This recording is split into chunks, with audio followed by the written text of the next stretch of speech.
ఏంటంటే కొందరు సంఘానికి వెళ్తారు. నేను తప్పుగా పడతలేను, ఎవరిని తప్పు చేస్తలేను, ఎవరిని తప్పుగా మాట్లాడతలేను. ఇక్కడ నాతో అన్నది నేను చెప్తున్నా, మీరు వినండి, వినకపోతే నాకు సంబంధం లేదు. నాతో దేవుడు చెప్పిన మాట, నువ్వు సంఘంగా ఎప్పుడైతే మారుతావో నేను నీలో ఉంటా. ఎవరు మారాల? సంఘానికి వెళ్ళేవారు సంఘంగా మారాలి. అప్పుడు సంఘంలో ఉన్న ఆయన చేస్తాడంట.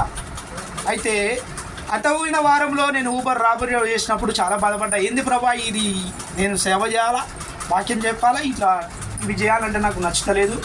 ఏంది ప్రభా, ఇది నాకు బాధాకరం ఉంది, ఇది నాకు చాలా వేదన పుడుతుంది, మరి శేష జీవితం సరిగా అయితలేదు.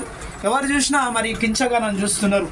సేవకుడున్నా కానీ నన్ను ఒక విలువగా ఒక రకంగా నన్ను వాళ్ళు చూస్తున్నారు. నాకు నచ్చలేదు ప్రభా అన్న. హల్లెలూయా. బాధపడ్డా దేవుని సన్నిధిలో. నాకు నచ్చలేదు. నేను నమ్మి 98 నుండి నమ్ముతున్నా, ఇప్పటి వరకు కూడా నేను ఎన్నో ఎదుర్కొంటున్నా. ఎందుకు ప్రభా అని నేను అన్నా. అప్పుడు దేవుడు ఏమన్నాడంటే కీర్తన 23వ అధ్యాయంలో మాట్లాడినాడు. కీర్తన 23వ అధ్యాయంలో నన్ను మాట్లాడాడు. మరి ఈరోజు కూడా ఉదయం కూడా ఒక వాక్యధర నాతో మాట్లాడు. కీర్తన 100లో నాకు మాట్లాడు, నేను మేపుచున్న గుర్ర. హల్లెలూయా. ఎవరు మేపుతారంట? దేవుడే నిన్ను నన్ను మేపుతున్నాడంట. అయితే ఆ గుర్ర 23 అధ్యాయంలో మాట్లాడిన మాట నేను దాన్ని పట్టుకొని అడిగిన, ఇలా మంచి మాటలు ఉన్నాయి దేవా, అవి నా మీద నెరవేరాలి అన్న. అంటే ఆ మాటని తీసుకున్న వారికి తెలుస్తుంది. అంటే అది చదువుతాము పేరుకు, అంటే నాలుక మీద, కానీ అది నిజ జీవితంలో జరగడానికి కొంచెం సమయం పడుతుంది, కొంచెం ఇబ్బందులు ఎదురవుతాయి, కొన్ని ఆటంకాలు అవుతాయి. నేను ఈ మాట చెప్తున్నట్టే మీరు ఆత్మలో గమనించండి. నేను అది గమనించిన. హల్లెలూయా. అలా అప్పుడు నన్ను దేవుడు కట్టడం మొదలుపెట్టింది.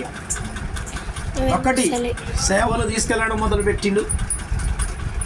సంపాదనలో కొంచెం దేవుడు ఆ విధంగా ఈ విధంగా సాయం చేయడం మొదలుపెట్టిండు. ఇక డైరెక్ట్ కొన్ని ఇంకా ఆటంకాలు ఎదురైనాయి. బాధ అనిపించింది. ఎందుకు ప్రభా ఊకే నేను వాళ్ళకి చెప్పుకుంటే నాకు అవమానం అనిపిస్తుంది. నా ప్రాబ్లం ఉంది, నాకు సాయం చేయి, నాకు ప్రాబ్లం ఉంది, నాకు ఇది చేయి, నాకు ఒకది నాకు నచ్చలేదు, నాకు వద్దు దేవా అన్న. హల్లెలూయా. నాకు వద్దుగా, నువ్వే నాకు సహాయము చెయ్యి అని దేవుని భారం వేసి పోవడం మొదలు పెట్టిన. అట్లా అట్లా అట్లా నడుస్తుండగా ఇంకా కొన్ని ఎదురైనాయి. అయితే ఒకరింటికి నేను వెళ్ళడం జరుగుతుంటే వారిలో నా దయ్యాలు వెళ్ళిపోవడం, వారిలో నా ప్రభావం బయటికి వెళ్ళడం, అవి లైవ్గా నాకు చూపించింది ఆయన. అప్పుడు నేను నమ్మిన, అరే ఇంత గొప్ప దేవుని నేను ఆరాధిస్తున్నా, ఈయన మామూలైన కాదు, ఈయన గొప్ప అయినా. హల్లెలూయా. ఎవరు గొప్ప కావాలా? నీవు నేను కాదు, దేవుడు గొప్ప కావాలి. అప్పుడు నాకు ఆడ తెలియజేసిందన్నమాట.